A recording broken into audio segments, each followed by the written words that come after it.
Welcome to Nuclear Matters from the Australian National University College of Systems and Society.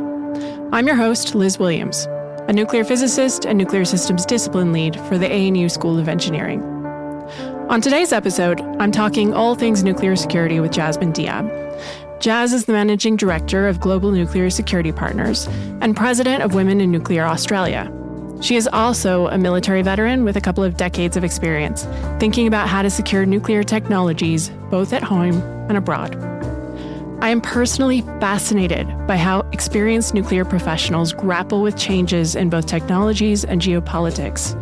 I invited Jaz because I thought she could help me explore this in more depth. Long story short, she delivered. Let's listen in.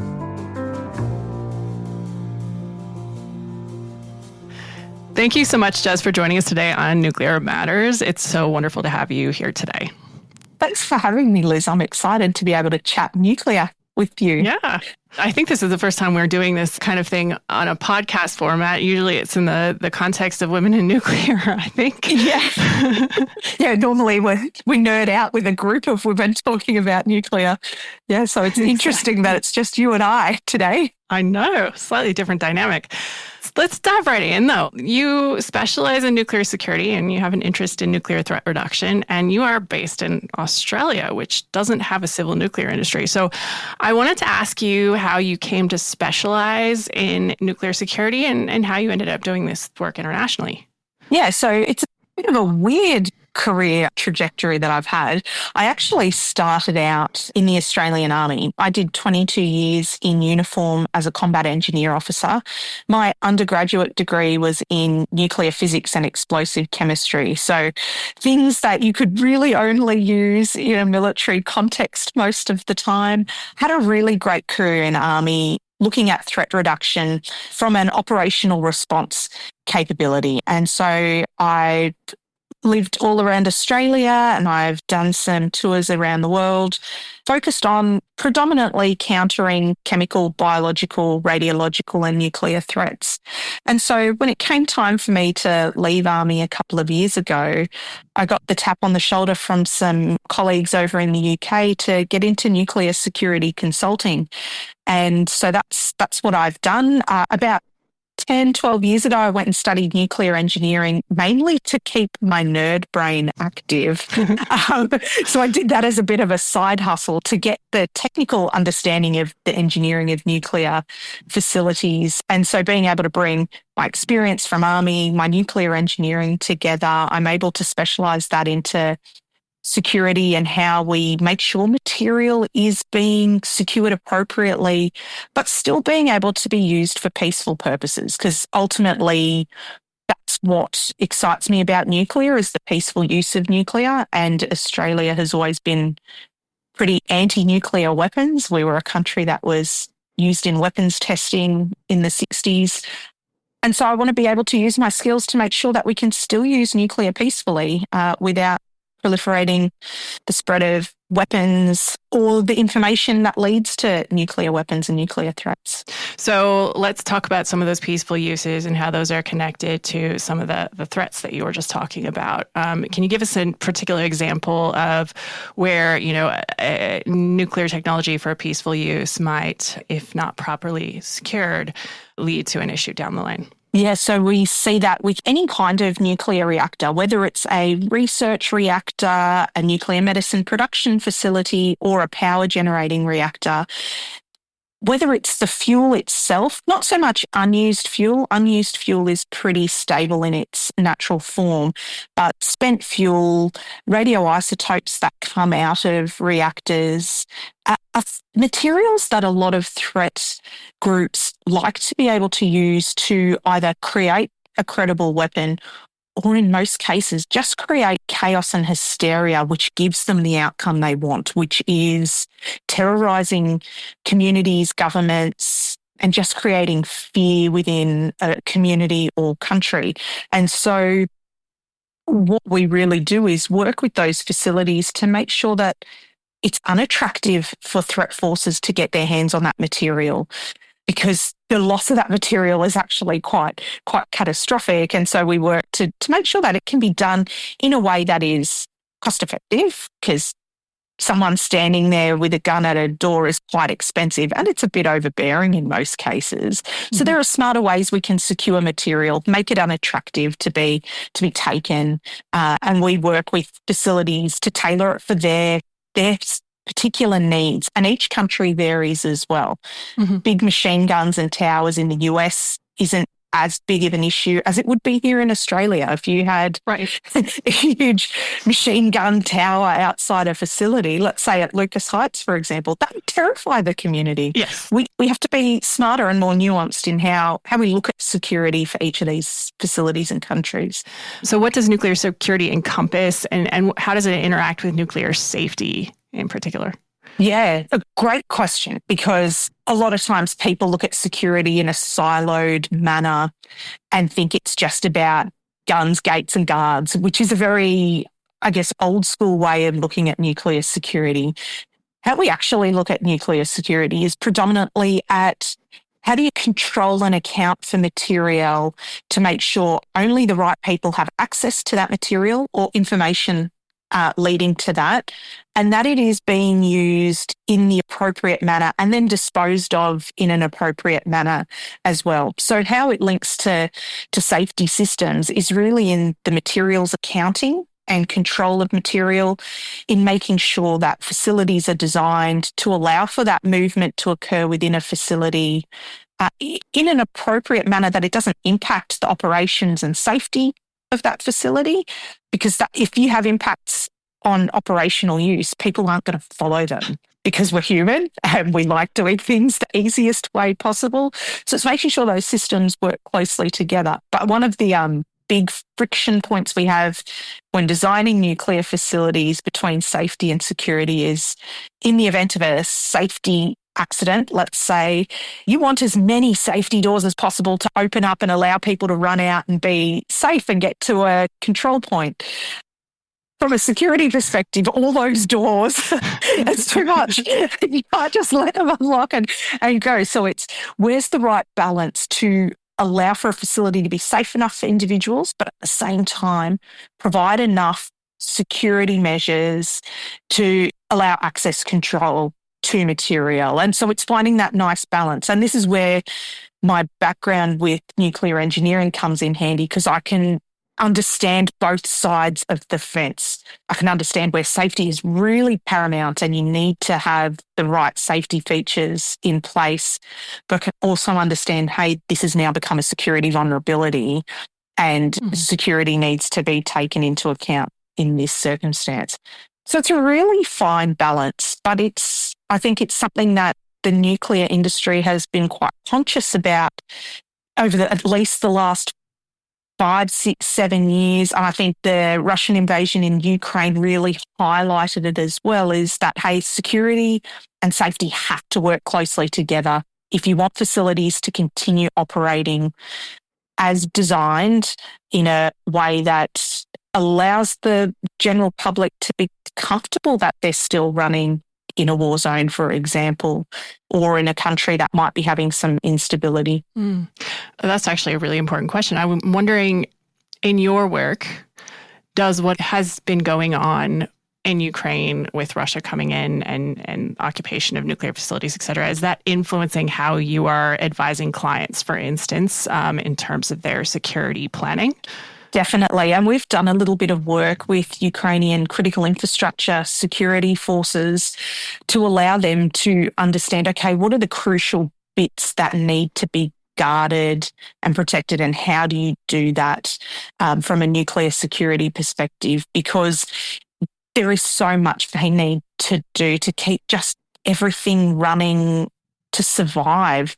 And a war zone is very different to a country that might have just general instability, political instability.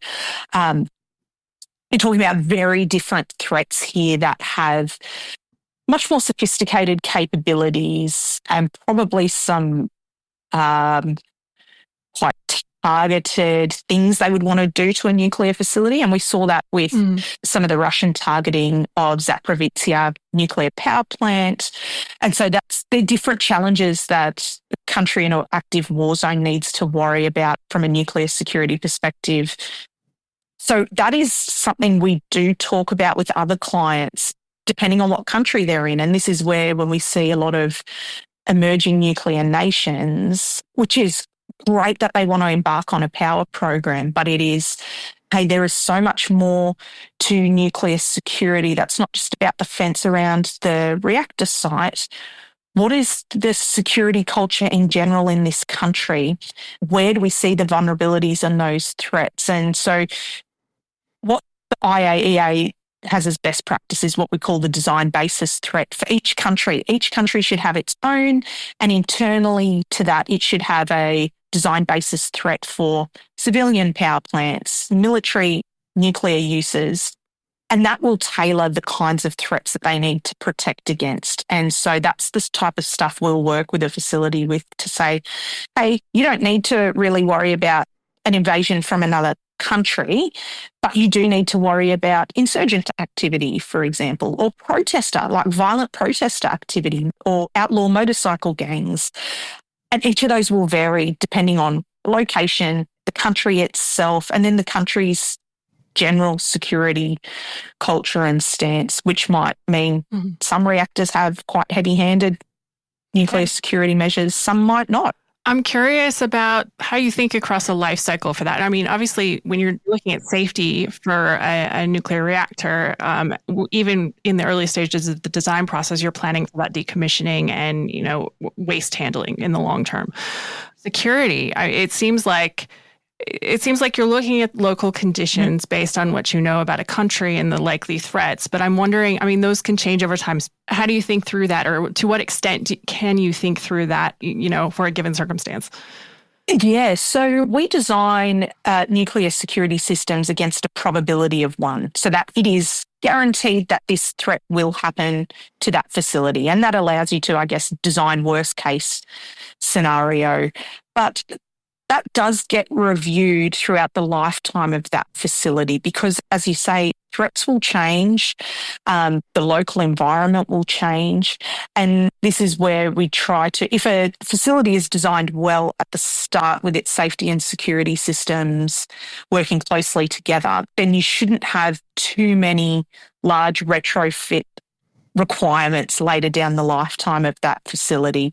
Where we have seen facilities that have focused purely on safety at the start and a little bit on security, when they get a couple of years down the track and something happens, they're having to go back and retrofit security systems, which is so costly and unnecessarily costly if you just design all those features in at the start to work with the safety system. So security is constantly getting reviewed, much like safety systems are constantly getting reviewed. They'll get upgrades if technology is advanced. Same sort of thing with nuclear security. If the technology advances, it can be upgraded to make it more reliable, more secure. Cybersecurity is probably a really great example of that, where digital systems need to constantly be upgraded and reviewed to make sure that external threat vectors can't target them. And so it is a constant review. You can't just design, build the facility and go, okay, it's secure for life. It's awesome. I wish it were that easy. That would be really great. But unfortunately, people that like being in the threat game aren't really nice people, right?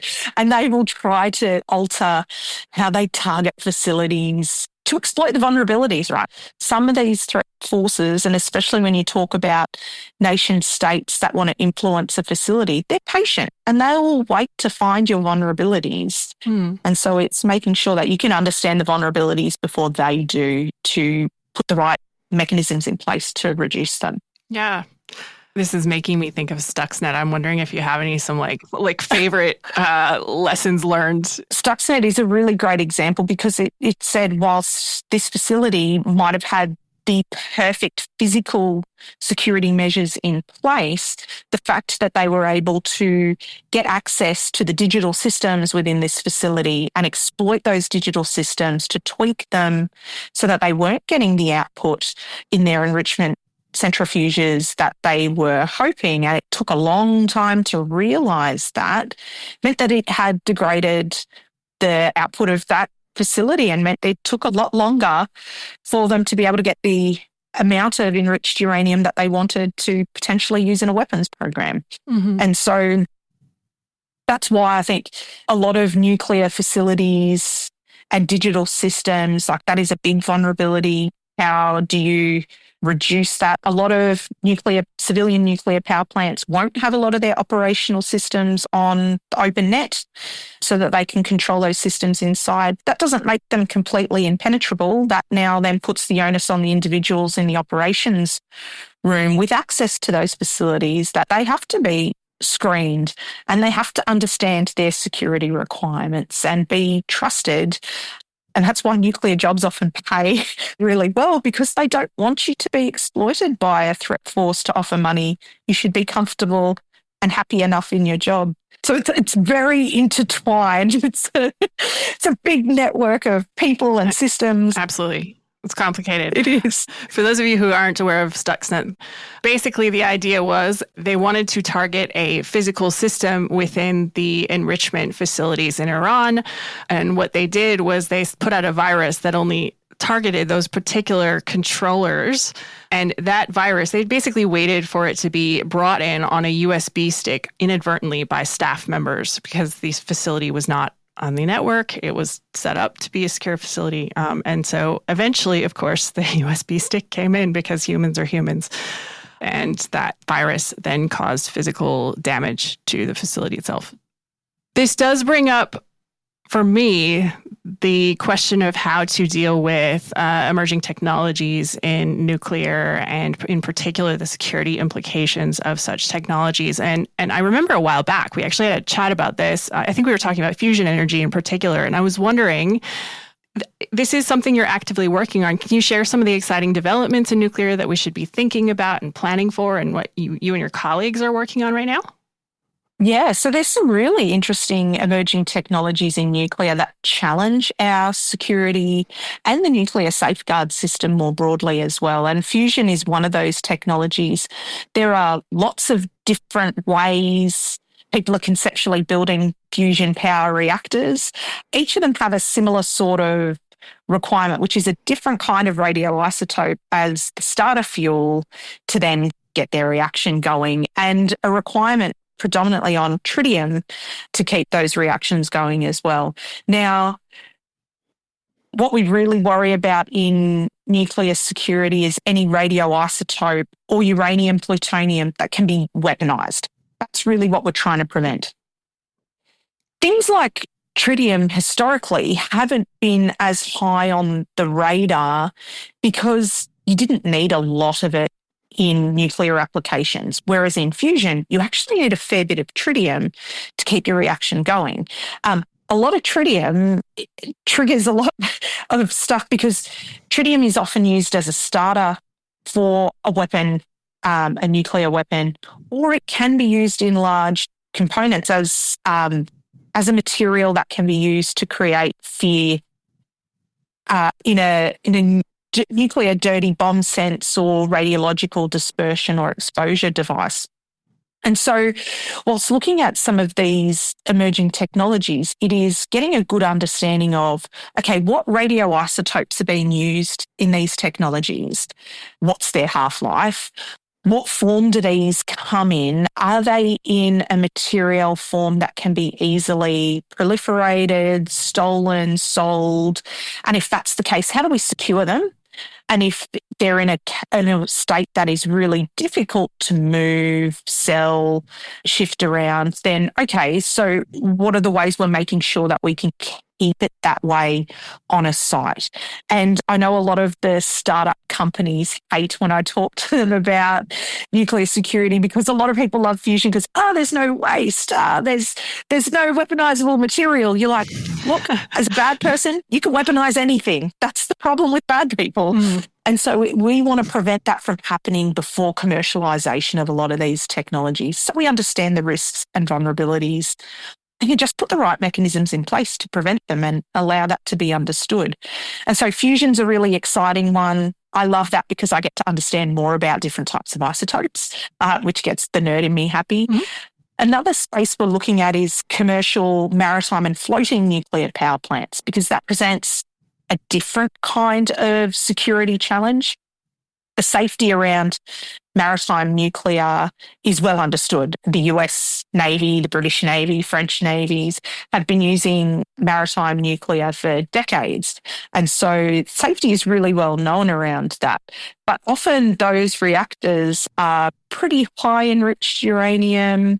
They're sealed units, so you can't just open up a reactor core and take fuel and steal it, and you'd probably die if you gave that a go. Yeah. But I don't recommend it. But it's, hey, these are vessels that could be out in the middle of nowhere, essentially. Who's now responsible for the security of that? Is it the commercial shipping merchant? Is it the state that that vessel is flagged under? What does the response force look like? Because I'm pretty sure a lot of these commercial shipping merchants aren't going to now pay for an armed security force to live on these vessels. So what are some other more sophisticated ways we can secure material utilising the technology we currently have, utilising sensors and detectors and tracking tools to be able to do that? And the joy of having a nuclear-propelled cargo vessel is you no longer need to hug the coastline where there are pirates. You can just sail really far away from them because you've got the speed, you've got the endurance. You no longer need to be a target for some of these pirates.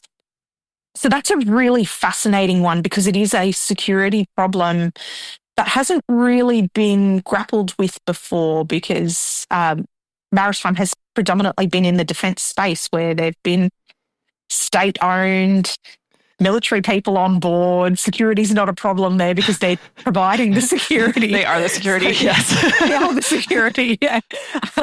So it's been, that's been a really interesting one because it's the carbon emissions from the maritime sector are quite high globally because we rely on ships, especially here in Australia. All our stuff comes in via boat. Mm-hmm. If they've got the ability to decarbonise through how they propel their vessels, that's a great thing for us. Mm-hmm. We just want to make sure that the material is being secured and handled appropriately and it's not creating another vector for threat forces to be able to get their hands on material. Yeah.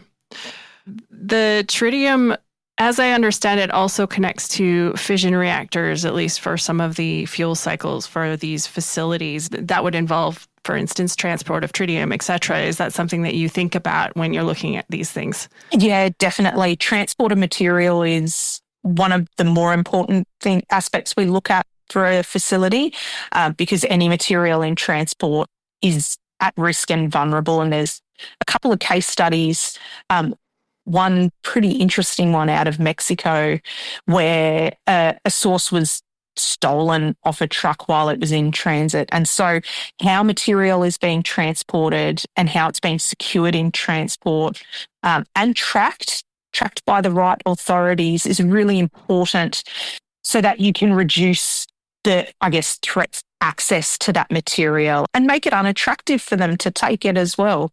So yes, the movement of tritium between sites is an important one that we look at from a security perspective, much like any kind of radioisotope being transported around. And in terms of the maritime space, how big is the market for commercial maritime nuclear, or do you have a sense of that? Is this growing? Where is this in terms of development?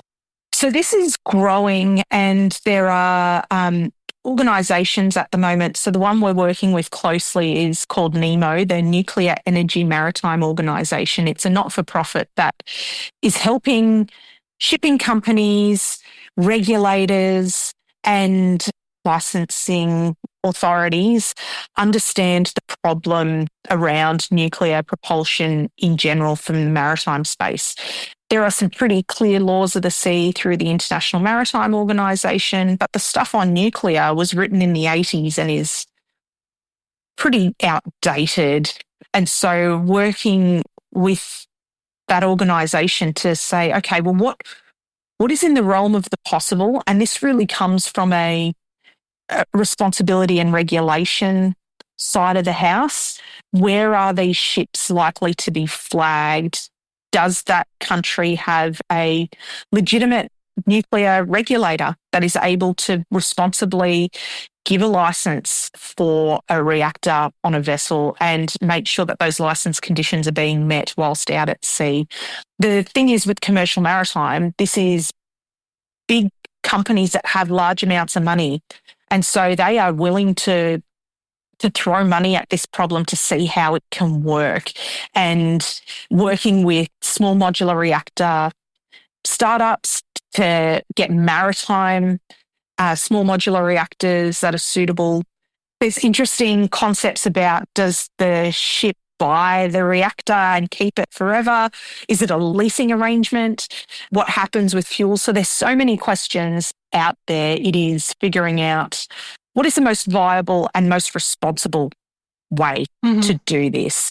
And it will impact the shipping industry significantly because it will mean that ships that are flagged in countries like Tuvalu that have great tax breaks actually don't have a nuclear industry and might not be suitable for a nuclear propelled ship. So there's a lot of effort going into understanding the regulations and the challenges. Once we've got that well understood, then I think it'll be pretty quick to get to a concept and operational state to do that, because there is an impetus from the international commercial maritime to reduce their carbon emissions and their reliance on oil predominantly in their shipping, because it costs them a lot of money, and we're trying to be greener in how we approach things. I am curious about how the work that you're doing for NEMO might impact kind of international regulations with regards to nuclear maritime. I do want to know, what is the connection there? Do you put out information for international regulatory authorities to consider? Yeah, so it's working with the IMO, the International Maritime Organization, who's responsible for all the laws and regulations out at sea. And in this case, also working with the International Atomic Energy Agency to make sure that they are also comfortable with the concept of this going forward. Because whilst the IAEA is not a regulator as such, like the IMO kind of is, it still needs to be given the warm and fuzzies that this is responsible use of nuclear technology. Yeah. Because if you don't have the IAEA on board, then other states aren't going to follow, right? Yeah. They're a key stakeholder. They are a very key stakeholder. So it's really working with those two big organisations in the first instance to make sure that, hey, these plans are suitable and appropriate and manageable, because there will be safeguards elements to this that the IAEA will need to be deeply involved in and will change how they do safeguards in its current, I guess, land-based, static facility kind of perspective. Yeah. So it's working with them to make sure if everybody is comfortable with this conceptually, now how do we operationalise it? I find it really exciting because I don't think there's many other industries. Aviation is probably the only other one in the world that has such rigorous international regulatory requirements, that being able to impact that and influence that is quite exciting, because hopefully we can see commercial maritime being done successfully and peacefully into the future. I think that's it'll be a great way to reduce operational costs of commercial shipping, which hopefully means things cost a little bit less to move around the world. My thought is that we in Australia right now are thinking about how to manage visits or more visits, I should say, from nuclear submarines, for instance. And we're thinking about things like, what about how do we handle the waste that's going to be produced through the maintenance process, et cetera. If you're thinking about maritime nuclear and you're thinking about, doing that at a commercial scale, globally, are there things that countries need to be thinking about now with regards to preparing for that kind of shift? Yeah, definitely. I think countries that already have nuclear regulators and an industry need to be conscious that some of these regulations need to be reviewed and updated, and working with the technology provider to make sure that they're working well together, not just very rigid, enforced regulations. That will stifle the ability to grow this kind of industry.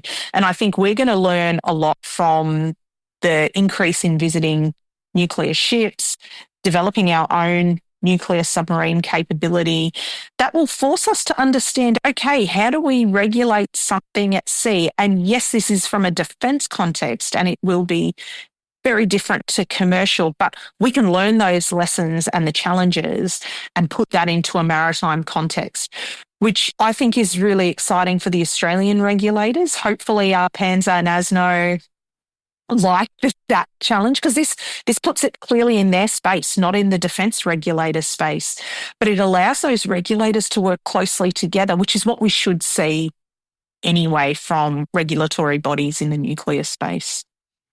Absolutely. So our PANZA is our civil safety regulator, and ASNO is our, they do both civil and defense security and safeguards regulation for those of you who are not across all of the acronyms in this field. There are many of them. I should get better at spelling out the acronyms. I almost feel like I should release a cheat sheet with this podcast sometimes. Little lexicon. Yeah. Well, there's one topic I wanted to specifically ask you about, but I do a lot of work on artificial intelligence, and I do have conversations on a semi-regular basis about, the increase in the availability of sensors and basically just information of all kinds that you can then combine and use both for good and for not so good, let's say. I'm wondering how you think about the technologies that you might be using for tracking from that perspective, from the perspective of, well, they can be used for useful purposes for security. They can be used to help improve the safety and security of a system, but they can also be used problematically. And how do you think through that? Yeah, so I think there's lots of opportunities for AI in the nuclear security space. Maybe not so much for operational facilities, but when we talk about decommissioned facilities or long-term waste and disposal sites, the ability to use sensors to track and alert and alarm when there is any change occurring within those sites or facilities. I think there's a really great way for AI to help do that, which reduces cost to those sites, because often the largest cost to a disposal site or a decommissioned site that's sitting laying dormant is in security forces. And so any way that you can supplement human with some digital systems reduces the costs. And I think the technology is getting to a point where you can get some assurance that you are getting some decent output there. There are risks and vulnerabilities, as you mentioned too. That can be a way that a sophisticated threat actor can influence the information that's being fed to a response force or a security operations centre. And so how do we ensure that those systems are being regularly checked and tested and not vulnerable to external influences?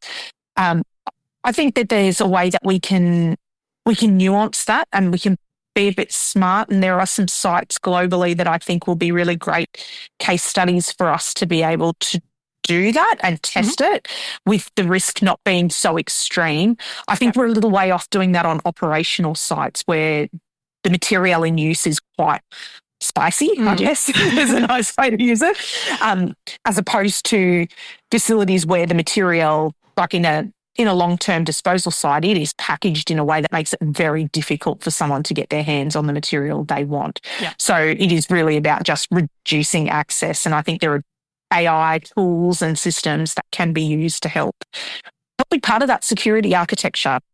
But again, this is shifting mindsets of regulators that you're not just laying out the templated security plan of a fence and a gun and a gate. You're doing something that's a bit more nuanced, and the assurances might be a little bit different. And I don't think different is bad. I think that's actually great for us to evolve the capabilities. I find that quite exciting. Yeah, it is. It's an interesting research problem in the sense that you're talking about assurance, and there is an interplay between the human actors within the facility that are charged with making sure that these facilities stay secure, and the AI tools that they might be using to do that. And I'm wondering, is that a discussion that is happening in your field right now? Yeah, it is. It is. And we are looking a lot towards academia to see what's in the realm of the possible.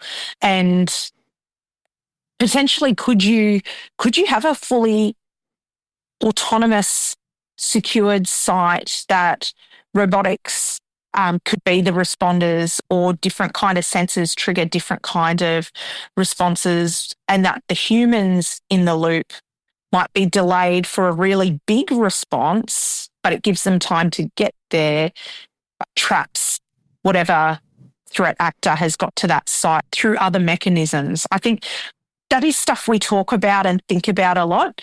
It is what country and facility is willing to take the plunge and do that. Unfortunately, I don't think it's Australia. No. I don't think the risk appetite is there. But I think there are some countries around Europe that would look to this as a viable thing to try. And as I was saying before, it would be on sites that are lower risk from a access to material perspective, like a waste site, like a decommissioned dormant site. Well, we could do that and prove the concept. And because that's a big deterrent to threat actors as well. Who's not terrified of the rise of the robots? They're much scarier than human security forces. Yeah, way scarier. You can distract a human with something shiny. Robot doesn't care about that. Let's go to Australia. I'm wondering, I mean, we've talked about the maritime case, but I'm wondering if given Australia's somewhat unique history with nuclear technologies, how engaged we are likely to be in these kinds of things. What roles do you think we should be playing in these conversations? So this is where I'm really torn, because there are so many amazing nuclear startups in Australia. We've got some clever people that are developing technologies for things like nuclear batteries, for maritime nuclear reactors, for fusion reactors. But they get to a point where they can no longer do their research and build their prototypes here in Australia due to our laws and legislations. And then we lose them. They go offshore and they will take this technology and they will do that overseas, which is heartbreaking, because we could be a really great player in the emerging tech space in nuclear globally and within our region. And what frustrates me from the nuclear security perspective is this is where we could understand some of the nuclear security challenges and help support our regional partners to lift their nuclear security as they take on some of these emerging technologies. And I'll use small modular reactors as an example here. There are countries within our region, the Indo-Pacific region, that are seriously considering small modular reactors because it's perfect for them as island nations to help reduce their carbon emissions, but to just have electricity, because a lot of them don't have reliable electricity. So we could be a really great player in helping support that, so that we can have strong nuclear security network around our region, protecting Australia's borders too. But I think that some of our politics around nuclear technology really limits our ability to do that, which is really unfortunate. And I'd like to see us to be a bit more active in that space, because we already have the young talent creating these amazing emerging technologies that are understanding what this technology looks like, that can help shape how we can secure that and do it responsibly within our region. So I think no matter what side of the fence people sit on for civilian power in Australia, that doesn't matter. Our ability to use our clever people to help develop future nuclear technologies is there. We need to keep them and use that knowledge for good. It just breaks my heart when I meet these young people that are so excited and they get to a point, and I've seen it with a couple of really great technologies, and they go move overseas because that's the only way that they can get their technology off the ground. It would be good if we could do a better job of, I think, raising awareness of the fact that we can pretend that there is a hard border around Australia where we don't have to think about nuclear. But as you said, we have neighbors who are thinking about it. We have around the globe pledges to increase the use of nuclear in other nations' energy mix, and that those things can and likely will down the line impact us.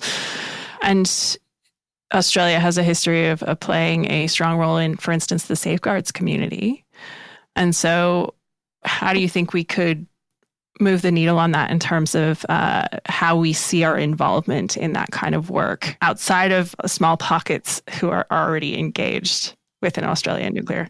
Yeah, so I think it's remaining engaged in the safeguard space and the nuclear security space globally as these emerging technologies come out, and being able to support our regional partners in setting up the right security and safeguards frameworks to do that.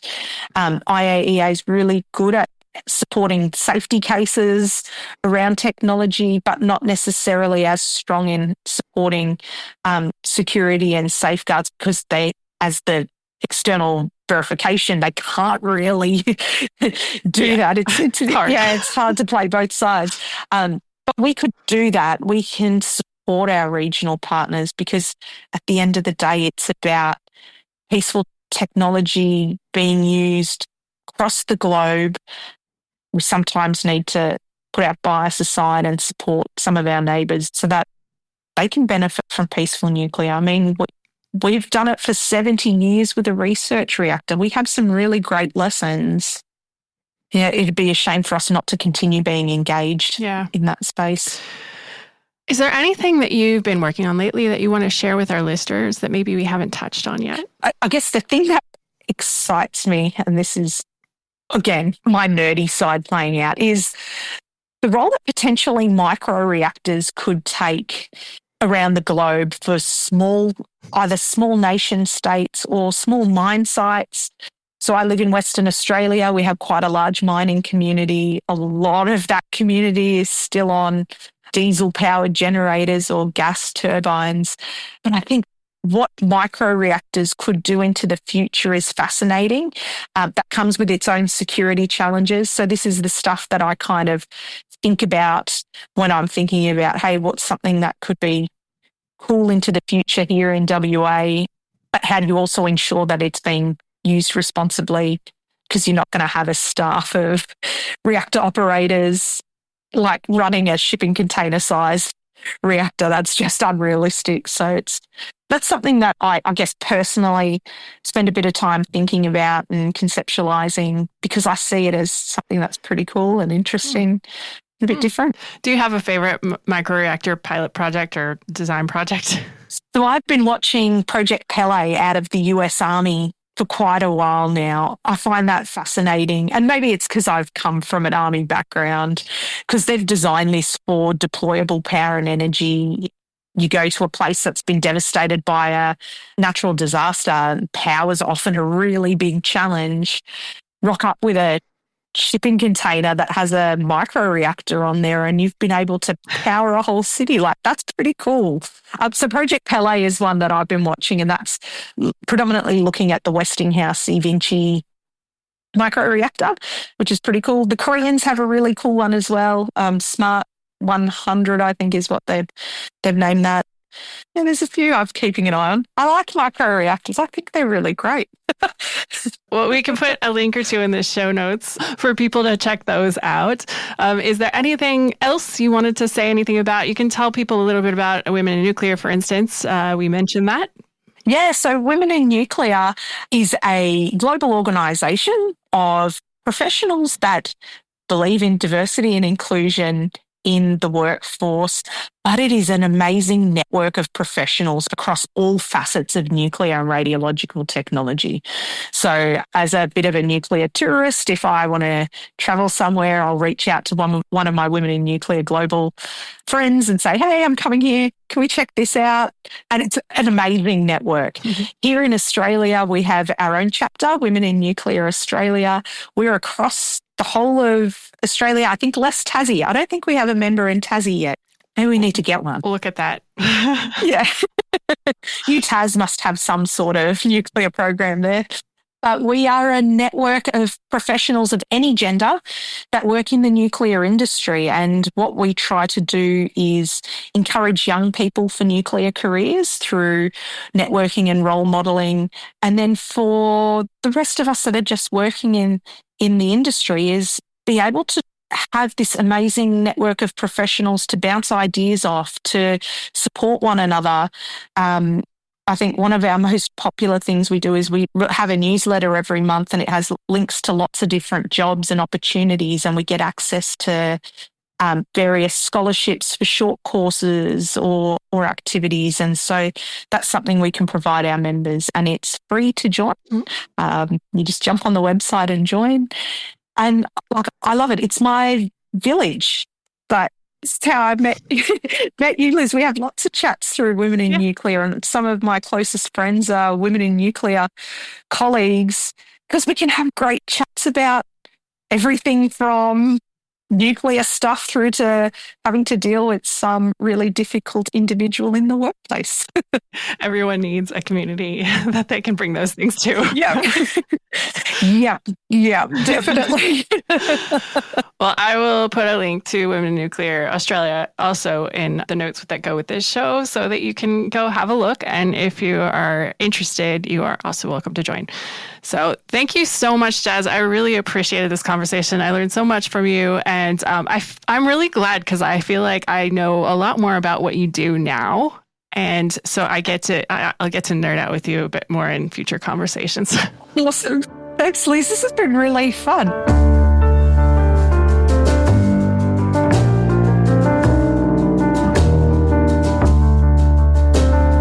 Nuclear Matters is a production of the Australian National University College of Systems and Society. We acknowledge the traditional owners of the lands on which this podcast is being recorded on or listened to, and pay our respects to their elders and all First Nations people. If you liked what you heard today, please share this episode with friends, family, and colleagues. If you want to send us some feedback on an episode, please email us at nuclearmatterspodcast@anu.edu.au. Keep in mind that this podcast is intended for information and education only.